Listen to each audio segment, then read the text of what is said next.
Hello, good morning, everybody. Welcome to the United Stand. Welcome to the morning edition of what has been a wrap-up morning edition, let's call it, of what has been another roller coaster of ups and downs within terms of news about what's happening with United, what's going on with Frankie de Jong, where we're at with Ronaldo. We've got a bit to go on this morning because a lot came out late last night. A few things have come out early this morning as well. So an update from my show from yesterday, where it was sort of like from the Barcelona side of things, accounts close following in on Barcelona, pretty biased, you would say. Some would say unreliable. I did say this last night that you can take these reports with a pinch of salt, look at them however you want, take them for what they are. They were sort of predominantly Barcelona-based. It was the news regarding Frankie de Jong not wanting to leave Barcelona, hasn't really said anything. Well, we know all of this, and we know that, Frankie de Jong has kept quiet in all of this, which is probably a good thing. The last thing we would have wanted was him coming out and saying stuff like, I'm not keen about going Manchester United. It has been tried to be kept hush-hush on everything, but there's more reports now coming out. Sources, Jonathan Norcroft, Talk Sport. We've got James Robson from Goal as well, United correspondent there. There's a lot going on. There's a lot more being said. I'm just going to go through some of the quotes now. First of all comes out from Louis Mascaro, another journalist based over there, close to the deal, apparently. It's a matter of hours away. That's the title of this video, and that's where we're going to lead. That's how we're going into it. It is supposedly not too far away. I said this last night. I know. I said last night also, I'm not going to go back on what I said. If it was true regarding Frankie de Jong about him not wanting to come to Manchester United, not keen on it, then why are we bothering? This is all being pushed, and it would seem, and I'll read out some more quotes as I go along, by Ten Hag more than anyone. He's not bothered about this dragging on. He's not bothered when Frankie de Jong comes in. He's not a player that he has to look at. He's not a player he has to figure out where he fits in. He knows where he fits in. And whatever stage of the summer he comes in, he's not going to be a problem for Erik Ten Hag. So you've got to trust the manager. We've said that all along. I understand that side of it. It is my biggest concern, obviously, is where Frankie de Jong fits in with whatever happens at Manchester United. I know Ten Hag knows exactly what Frankie does, but does he know the capabilities of the rest of the squad? And does that hamper Frankie de Jong? And then does that look like Ten Hag has made an issue or dropped a clanger if it doesn't work with Frankie de Jong? It's not that. It's the whole issue, and the whole moan and rant about everything like last night was why things haven't been put in place for Erik Ten Hag to hit the ground running. That's the biggest issue here. I know he can solely trust Frankie de Jong. He knows what he is. But my biggest issue, and like I was saying last night, isn't that. It's the fact that the club haven't backed him to put things in place which help the integration of a player like that who's never played in the Premier League. Let's not forget that. I'm going to bring up stories about Ronaldo as well today, guys. So start getting your comments in as well, everybody. I will bring up as many as possible. We've got a super chat straight away coming in from Joshua. Did you see the same TalkSport article about Frankie de Jong? They said they believed Ericsson has turned down United. Imagine getting rejected for Brentford. I tweeted something similar to that, actually. Joshua, I did say we've come a long way. The Manchester United are actually in a battle with Brentford. We've come a long way backwards, is what I'm trying to say. Is if Manchester United are battling with Brentford, and it's even a decision that Ericsson has to think about, then it does show how far we have fallen. Yeah, I did see what TalkSport said regarding that. I'm not really looking at, like I said last night, these reports coming out. I will take more interest if there's a number of journalists that come out with the same story, which has sort of happened this morning regarding Jonathan Norcroft from the Times, obviously, James Robson from Goal, TalkSport have jumped onto the back of them as well. And there is some more reports from the Mirror as well. Yeah, like I said, take it with what you want. Take it with a pinch of salt. Look at it, and if you want to listen to it. The one thing that we know for certain, let's break down the facts again now. I'm going to bring up another one here. All these quotes that I'm bringing up are on the United Stand Twitter feed, everybody. So do go over and check that out as well if you want to know for yourself. And the links to them are there with them tweets. Manchester United are aiming to complete the signing of Frankie de Jong by the 30th of June. United are close to agreeing a fee in the region of £68 million. So that's the pound. So we're looking around about the 70 mark. We knew that all along. These are facts that we can actually take and talk about. Yeah, there is the spiel. There is the stuff that you're like, I've heard it all before. It's the same old thing, same old garbage. But these are the facts. We know that Barcelona and all Spanish teams need to get their financial reports in by the 30th of June. That is definite. We know the fee for Frankie de Jong, we know what that's going to be. It is what we're saying there, 68, 70 million. And to be honest, that's what I look at and sort of break down and then try and dissect in a way of like the realism of it. The fact that no one else is in for Frankie de Jong, no one's even been sort of looking at this deal at all, says that Manchester United, in a way, and you can say it is a positive, are going with the manager. It looks like a very, very complex deal and a very difficult one. And we're obviously Manchester United. We probably could have had easier targets. We probably could have gone down a different road with this summer. But I think every other club has looked at this and gone, like I just said then, there's better deals out there. Let's not waste our time with this. And this is why United are so far behind, because Erik ten Hag wants Frankie de Jong. He said, get him at any cost, no matter how long it takes. And like I said, he's not bothered what time Frankie comes in. Obviously, he's not going to come in this week. He's going to get a bit. The international players, obviously, we know, get a bit of extra time. They don't come back for pre-season training like the players that haven't been playing. So the likes of Rashford, Anthony Martial, these sorts of players, they're all going to be back this week. The international players get a little bit longer, which is why I'm thinking Harry Maguire has just got married. So I'm guessing his head is going to be a bit all over the place and probably not the best preparation for coming back on a Monday morning. But yeah, the international players get a bit longer. So Frankie is in that as well. So he was supposedly going back to Barcelona, like we said last night on the show, on the 4th of July. That's when he's reporting for training. Now, the reports coming out of last night were that Frankie de Jong and his people were saying they would like to know where he was going, and hopefully it can be all settled before the 4th of July when he was supposed to be going back. He wants to know, like I said, as a player, with this massive, massive season with the World Cup involved in it as well. It's a big season. If you're moving to a club like United and everything that involves, a massive culture change, the World Cup thrown in the middle of that, the pressure that's on Manchester United at the moment, the pressure that's on Barcelona, the player would want to know exactly what's going on so he can sort of set his stall out, know exactly what he's doing, where he's going, and get everything in place. So we understand that side of it as well. Another one on United Stand Twitter feed here from James Robson. Manchester United are closing in on agreement with Barcelona for top target Frankie de Jong. There is a growing confidence that the deal can be reached at a compromise fee of about 69 million. So there you go. It's like 68, 69. Everyone's reporting a different, but it is all within the same region. Like I said, I start to listen a little bit more when numerous journalists are actually coming out and coming out with the same story, saying exactly the same thing. Yeah, there may be little bits of difference, but they have to make that story sound theirs in the journalist world. So it's like them who are bringing it out. It doesn't look like they're copying anyone else, but that's pretty much the slant that James Robson, from United correspondent from Goal, is saying as well. He follows United everywhere. He's at every United game. Does talk a lot of sense especially regarding actual match reports and a realistic outlook on things. So when James Robson's writing this sort of thing, and it's matching up with like what TalkSport's saying, Jonathan Norcroft as well from the Times and what he's saying. This is what's different today and what's changed from last night. Super chat in from Darren Mulaney there. Cheers, Darren. We should be buying players that don't cost huge prices and making them stars, not starts. I think you meant stars, as in that one there, mate. Let me just double check.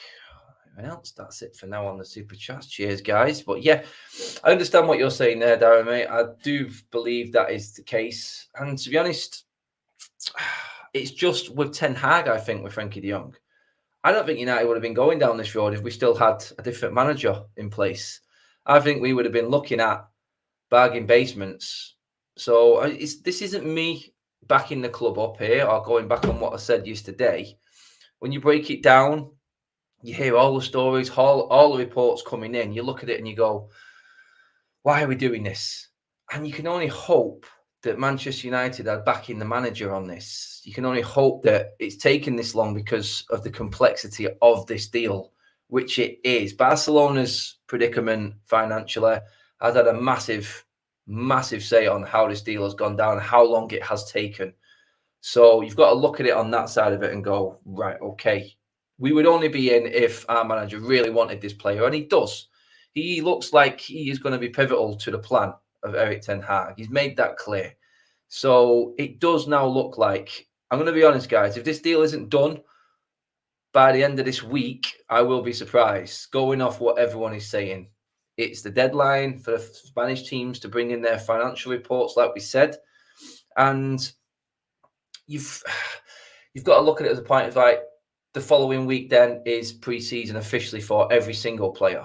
And a week after that, Manchester United fly out on tour to the Far East. So everything now I would expect to start happening within the next 2 weeks. I did say that, honestly, I thought personally United wouldn't make signings until Ten Hag got in and actually started seeing these players that he's got, getting on the training ground, getting at Carrington, know exactly what he's working with, know what other areas he needs. I said on last night's show, it's like, look, Frankie de Jong is a player that Manchester United need. Doesn't need to look at the squad, doesn't need to look at any players in particular that could possibly do that role that Frankie does, because there's no one in our team. We'd lost so many midfielders, and the lack of numbers in that area, in that position, we need someone straight away. So there's no point in messing around. It's his top target. Like I said, he knows what he's got from him, and there's no reason why United shouldn't have been hanging around. I do believe that we could have got this deal done sooner. I just feel like United have looked at it and gone, for this amount of money with the budget that we've got, we're going to have to take our time with this one. And this is why it's taking so long. I'm just going to go for a few more. Another one here from Jonathan Norcroft from the Times. Manchester United are ready to increase their offer for Frankie de Jong to about 80 million euros, similar again to what everyone else is saying. Give or take a million here or there. They're all on the same sort of page now. The signals are that Barcelona may be willing to do a deal at such a price, who have been holding out for 85 million, but are keen to conclude the transfer before Thursday. Thursday, again, being that deadline day for the financial reports for Spanish teams to be in. So all on the same page there. Norcroft carries on to say, well, 80 million would represent a very significant chunk of Manchester United transfer budget. Again, Ten Hag regards de Jong as worth it. Main target wants Frankie de Jong in his team at any cost. And cost not just being money, cost obviously for Ten Hag being, and I'm guessing the club would have spoke to him regarding this, it's going to take time to get this deal done. If Frankie de Jong reports for training when international football players are due back, albeit I think the 4th of July, then he's going to be happy, isn't he? Because, yeah, you could make signings now, and we can all say it, and I've been one of them. I've moaned about the lack of activity. I still believe that we could have got more done. And my issue wasn't with the transfer window still having plenty of time. It was with who's going to be left. Because there's a lot of targets that I know would have improved United have gone to rivals of us in the Premier League. So I look at it and I go, well, Ten Hag isn't going to have an issue with this. Waiting this long, to be honest, he wouldn't have seen Frankie de Jong till the 4th of July anyway. So if this deal is concluded this week, is Ten Hag worried or have an issue? No, because there's nothing he can do because no player's back yet. I just feel like in terms of where the fan base is, it's like, why have we put all our eggs in this basket and why aren't we able to negotiate other deals while Frankie de Jong is being sorted? We knew Frankie was going to take so long, but why can't we actually make other deals happen? That leads into what I said the other day regarding Erik ten Hag wanting to actually see players first. The midfield area, like I said, on its own, needs players in for squad depth and quality players. Defensively, we have a lot of defenders. We have an awful lot of defenders that we need to sort out. And let's not forget, this is a massive transfer window for outgoings. Yes, a lot has left, but there is an awful lot more that needs to be out of the door as well. And what if, I'm going to just find it here now. Let me just get it up, actually, because it was an interesting one. It sort of leads into what I was actually talking about. Sorry, just bear with me 1 second. I'm just going to bring it up now.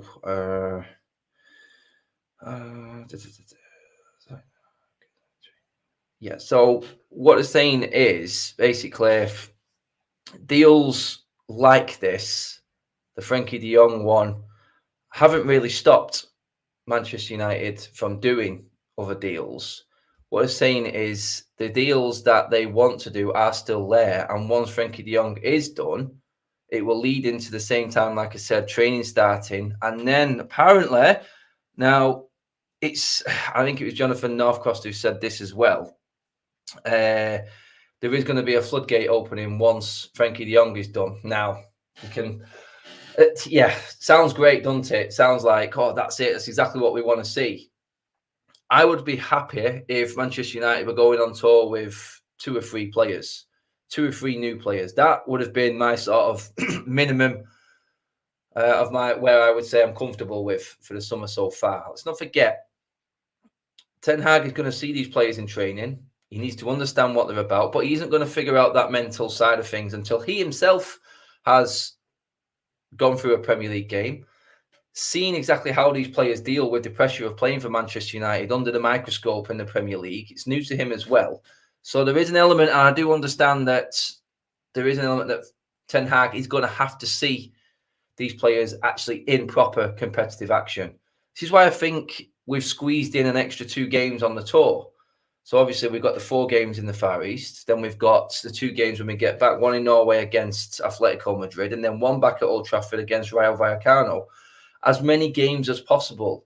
6 is a lot for pre-season, especially compared to what we dealt with last season. I know it was different with COVID and everything like that, but it does look like he is trying to fully get as much game action out of as many players as possible. And I do believe Ten Hag would have pushed for the extra games as well.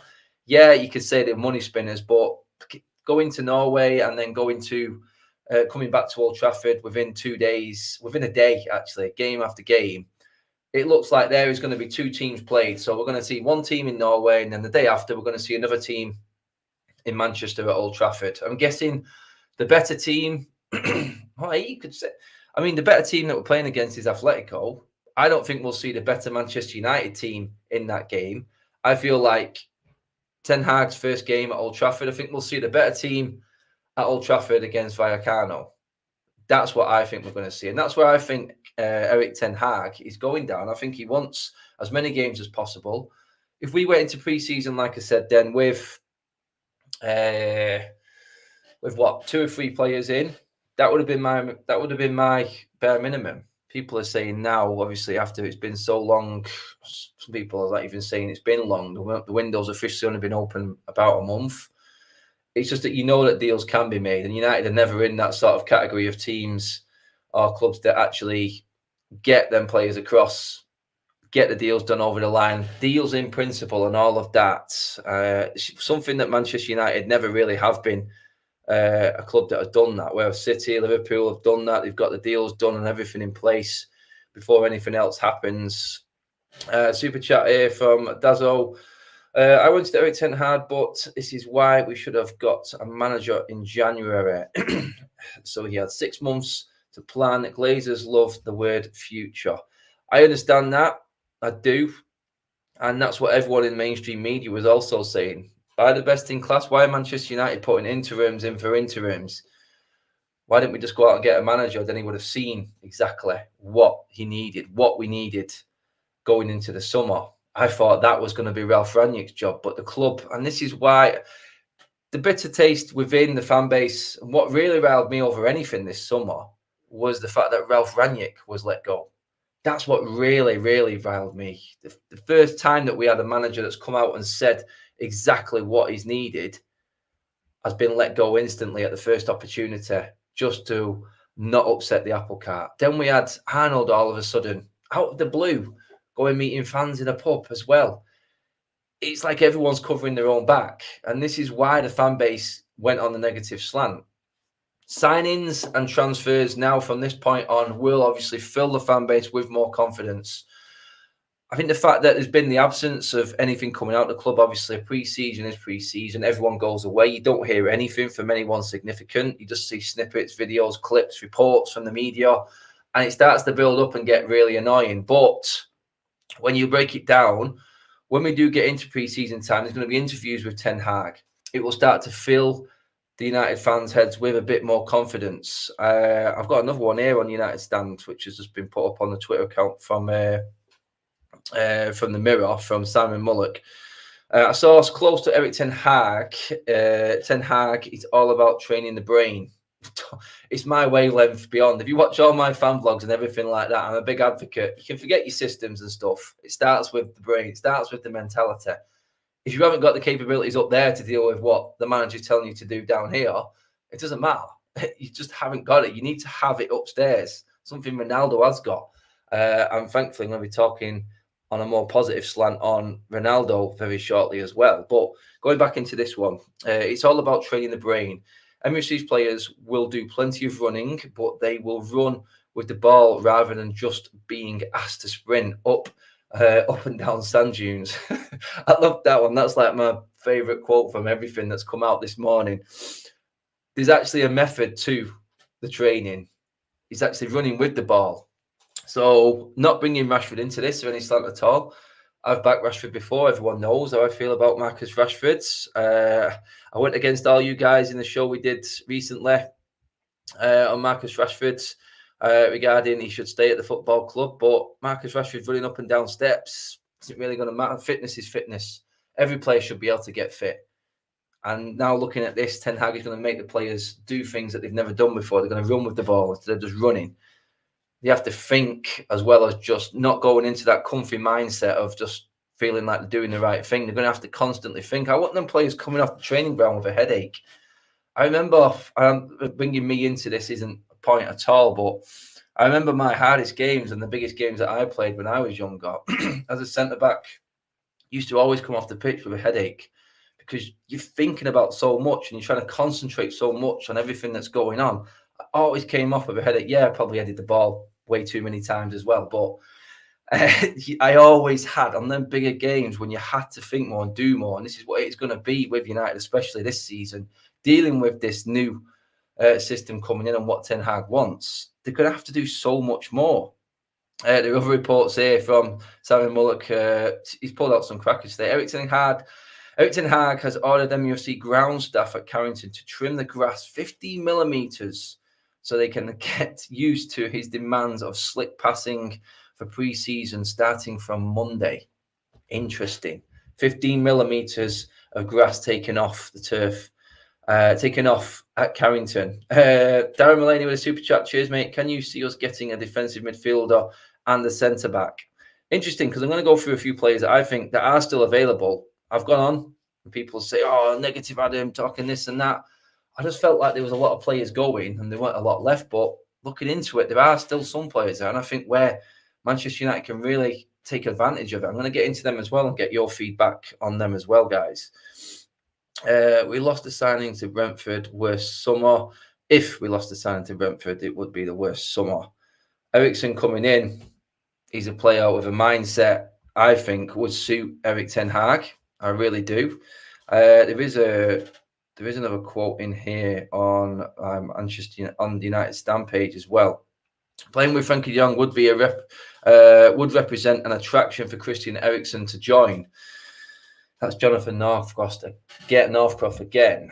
For me, I don't want to hear that, to be honest. I don't want to hear players coming to Manchester United for them reasons. If you have to think about coming to Manchester United, Christian, then you don't belong at Manchester United. Simple as that. If your only other option is Brentford, I understand where you are. That is a lifestyle thing, being down south. I get all of that. But if it's football reasons, why not challenge yourself? Why not challenge yourself to actually taking on this new project? And if someone like Frankie de Jong is going to be in there, yeah, fair enough. But honestly, if you have to decide between Brentford and United, then it's not a United player, in my opinion. People may disagree with that. I do understand, and I've said this before, United have to make a hard sell this season for big players to come, but it's Brentford. No disrespect. I'm sorry, Brentford or Manchester United is only one. And if it's a debate, then I'm worried about it. That's what I would say. Winning team photos are going to be interesting. There'll be none of that. There'll be absolutely none of that, I would think. Not with Eriksen. Knowing what Ten Hag is like and the reports and everything I've read, I'm not going to sit here talking like I know Erik ten Hag inside and out. But what I've read and what I've listened to, and all the experts around Dutch football, people he's worked with, players, then that sort of thing is going to go for Manchester United. Yeah, the PR team may just spin United still, and we may still get the odd training ground photo. But I feel like that should be when Manchester United have turned a corner. That's what I'm saying. That's what it should be. And I feel like with Ten Hag, things are going to change in that side of it. I don't think he's that type of man that wants the players bullishly posting out on social media. This could be completely wrong. I'm not saying that this is how it's going to be and it's going to change that way. But you have to look at it and look at how he was at Ajax. If United give him the power, especially on the training ground, which is the most important area, transfers are one thing, and we can be positive or negative about anything like that, or however we want to be. But on the training ground is where it matters, because we've seen these players perform before, and it just go completely off. If Ten Hag has got full power on the training ground, then I have confidence going into the season. I do, because there are still some players there that have got a little bit. They've got something. Let's not forget we've got Champions League and World Cup winner Varane in our defence. Got Luke Shaw, who had a great Euros. There are moments there. There are players there. Now, these are the key players for Manchester United. Players like Luke Shaw are going to be key to all of this. Because I'm looking at it, I'm going, this is like Luke Shaw's last chance for me. He's not at the top of my list for going, because there's so many others, and that shows how bad we've been. But he is there as a worry sign for me, because his performance last season was absolutely crap.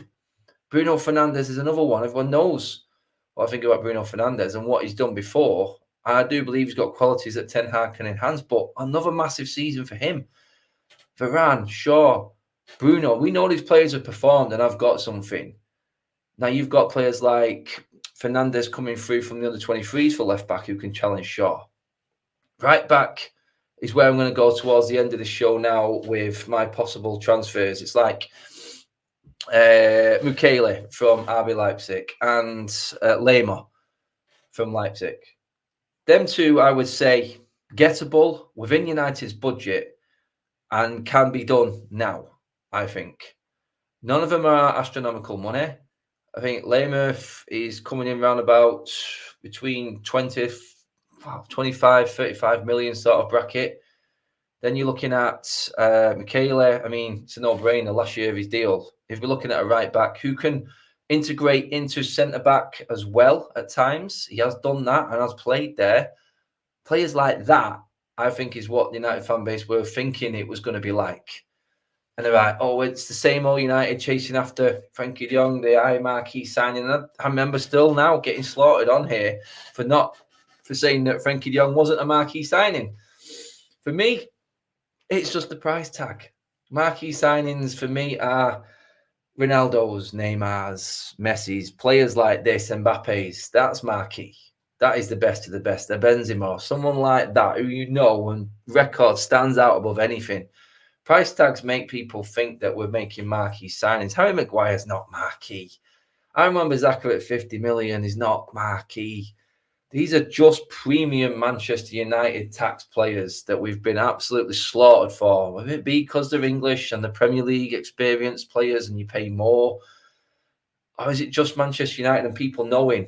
Because when Ed Woodward was in charge of this football club, in terms of that, he was too bullish. He came out with a load of crap and set the precedent for us going forward. And it was down to him and his stupidity when he first came into that CEO role that put us so far behind when it came to negotiating and being able to get a deal. We let the scouts go out and do nothing, in my opinion. I mean, the only players you could class as like coming into this football club that you could say were scouted were the likes of Ahmad and Pelestri from last season. And are we going to get a chance to see them players? I don't know. Everyone else that we bought has pretty much been in the mainstream and we know who they are. We know what they're about. It wasn't exactly scouting, but the likes of Woodward and what he did with just when he said, what was it we said when he first came? We can do things in the transfer market that other Premier League teams could only dream of. What a tool. I'm sorry that you don't make statements like that because since then, what have we done? Overpaid for every single player that we have brought in. Only now, United starting to learn a little bit. And yeah, this is where we've been taking ages over transfers. It took us a year to get Sancho, 18 months to get Bruno. And no one can really complain about the price that we paid for their players, because what was put out there, we actually got them cheaper than that. And they were good signings for that price. Their ages, the qualities that they were bringing, they were good signings. But you look at it and you go, well, why have we only just managed to start making them deals now? It's because of Ed Woodward, because of the way the club was. When it all started, when it all went down, so Alex Ferguson left, Evergill left, we were left with Ed Woodward and what he thought was the right way, the bullish way, the advertising and merchandising side of things, that way. And we were just taken to the cleaners by every club. And now everyone who's in charge at the club right now are having to deal with the backlash and the aftermath of that mess that he created. That is my opinion. You can agree with it if you want or not, but when you look at it and you break it down, that's how I've broke it down. That's how I see it. That it was down to the likes of Woodward that we fell so far behind so quickly. We made a mess of everything that we did behind the scenes at Manchester United, and we're struggling to deal with it now and come back. But I can see where they're trying to do it, and I can see the frustrations from the fan base, myself included, in all of this, and why things are taking so long to get back up there. Because we're seeing other clubs who are already using that proven Premier League blueprint, like Liverpool and City, are actually finding things easier because they've got that in place. They've got that structure already in place there. It was key. And the worst thing that happened this summer, I'm going to say it again now, was Ralph Rangnick leaving. The club getting rid of him was the biggest red flag for me. People can slag him off for his managerial capabilities or whatever you want to do and say he wasn't any better than Ole Gunnar Solskjaer. On paper, it probably wasn't as much. It wasn't much better. But to be honest, his role at this club was probably better going to be upstairs. And that's why it was the longer period of his contract as a 2-year advisory role upstairs at Manchester United. But as soon as it came in, they took the opportunity to say, no, thank you, not happening. See you later, Ralph. I thought he could have done so much good at this football club in that role upstairs. Changing of the guard, that was the moment. That was the big change for us. And we all knew this going in. It was like, yeah, it's not great on the pitch for Ralph, but I could see what he's trying to do. I just wanted to look forward to seeing what he did off the pitch in terms of what he's known to be good at. Finding players, finding them gems, that contact into the likes of both what I've just said then, Lema, Mukiele would have been 2 players. You could have got them deals wrapped up for under 50 million. If we're going to spend 68 million on Frankie de Jong, and we're talking that we've got a budget of between 120 and 150 million. I know I'm playing fancy football again here, but these are the prices. If you can get Mukiele in for 15 million, if you can get Lema in for 25 million, 40 million, maybe you could push that to 50 million if you had to, then what are you talking there? You're talking then still within budget. There's 3 players in key positions we need. 2 midfielders of quality, playing in system-style football teams. The midfield key, Lema and Frankie de Jong in our midfield starting next season. I'm going in thinking, all right, this is what I want to be looking at. This is what Manchester United should be doing. And then I'm starting to get a little bit more confident looking ahead because I can see them there. And then you've got Fred and McTominay. Yes, say what you want, and everyone knows how I feel about them. But one thing I've said about them 2 players all along is squad players. And they can sit in the background behind the likes of Lema and Frankie de Jong. They can learn from them possibly. Come in this season, which is going to have, if we play it right, 60+ games in it. Because United have to take advantage, like I said last night, of the Europa League as an avenue into the Champions League again. So for me, looking at the squad, they would have been absolutely bang on for me. You've got Fred and McTominay backing up the likes of Lema and Frankie de Jong. You've got Donny van de Beek coming back. Possibly you've got Jimmy Garner. Like I said, 5 substitutes, chance to properly rest players this season.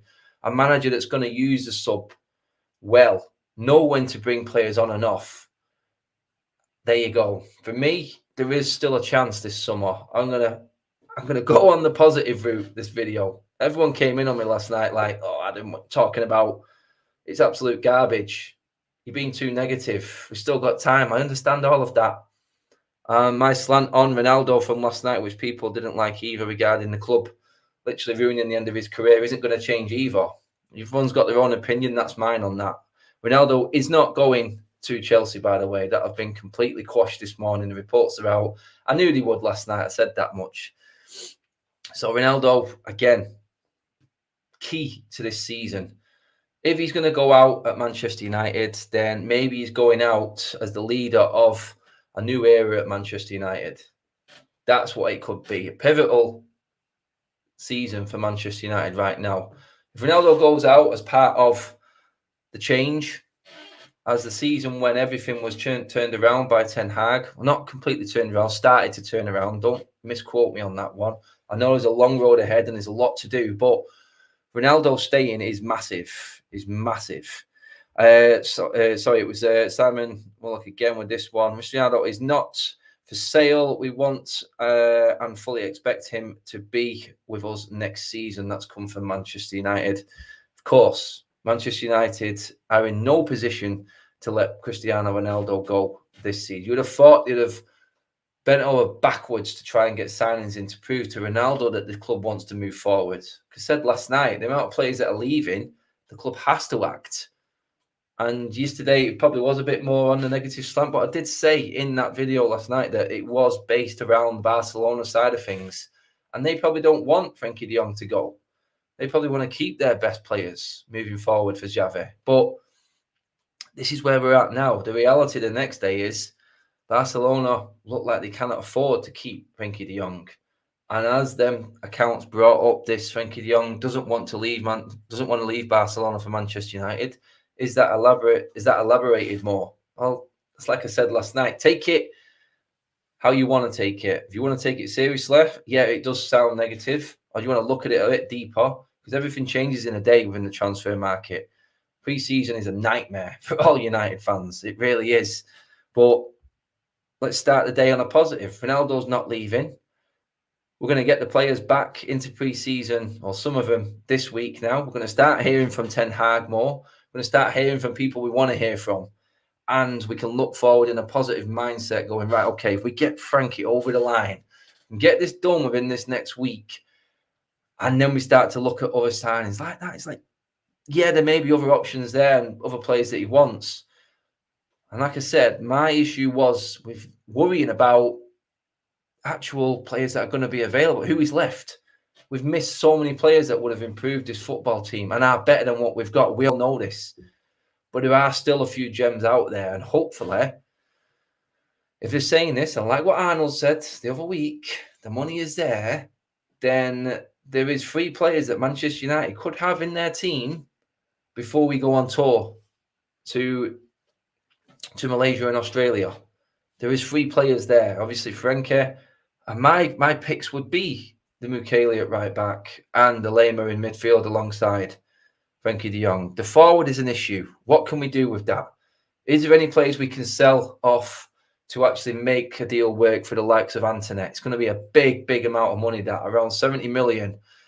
That's going to be the interesting one.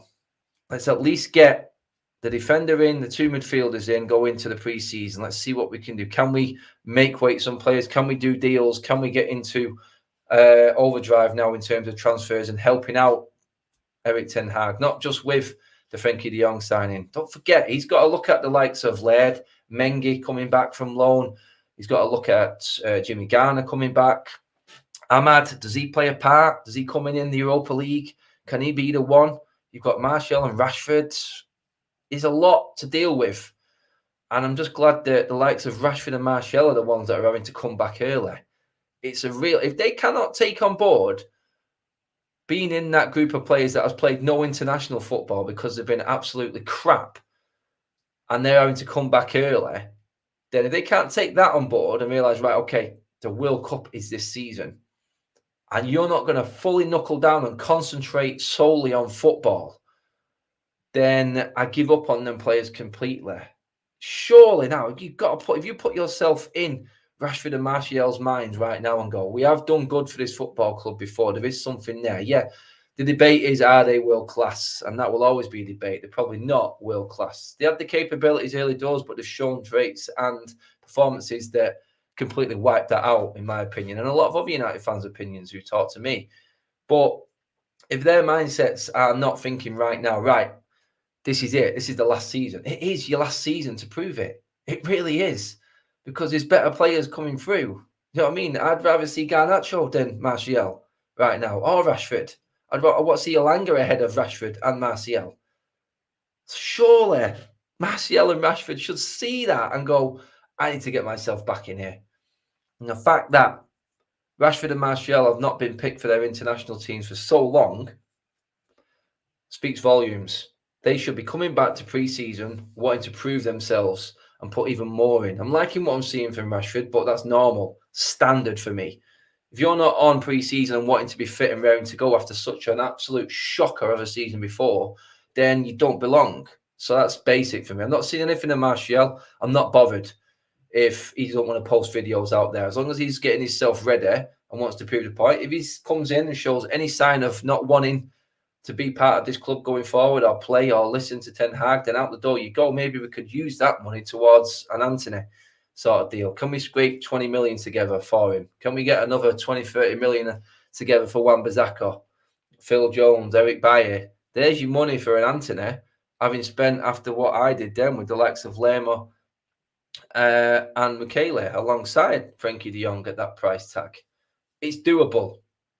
All I'm saying is, in my eyes, but agree if you want, don't agree. In my eyes, it's definitely doable. And I think the players that we've got in this squad right now are on their last chance. Shouldn't have a last chance because they were diabolical last season. But with Ten Hag and his team coming in now, it is now looking like it should be looking like that for players. It's all right me sitting here saying this, and you can say I'm talking about the same thing over and over again, but you just hope that maybe one time these players actually listen to the fans or listen and actually think like footballers and go, right, okay, I have had enough. This club have treated me well. Maybe I should give something back to the fans, because we're the biggest judge of next season because of what we were put through last season. So it's going to be interesting. It's going to be very interesting to see exactly how these players come back to pre-season, if they do want to show that they want to play for Manchester United. Let me know what you guys think on all them topics that I've talked about there. 68 million for Frankie doesn't seem too bad. Ronaldo staying, great news, especially for United fans. And then looking ahead, apparently we're now going to be hitting the ground running once Frankie de Jong is signed. We are going to see more signings. The players are back next week. Talk to me about that.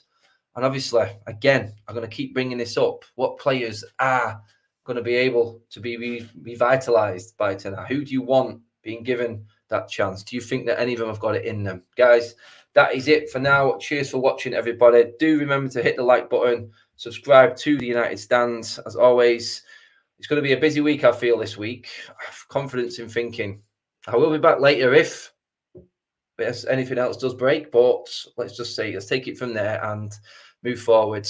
And I will go, hopefully, see you later with some more news. But if not, have a great rest of the Sunday. I'll see you through the week. And that's that, guys. Cheers for